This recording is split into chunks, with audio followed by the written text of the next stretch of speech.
तू सावळी आहेस ना, म्हणूनच मला आवडतेस. तू सावळी आहेस ना, म्हणूनच जगावेगळी आहेस.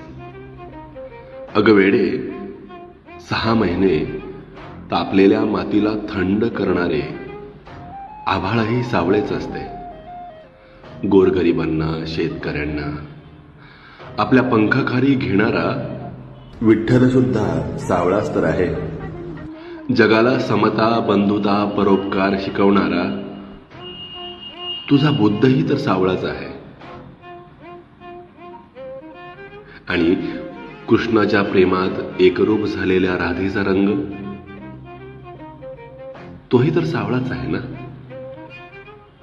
म्हणून म्हणतो, तू सावळी आहेस म्हणूनच जगावेगळी आहेस. तू सावळी आहेस म्हणूनच मला आवडतेस.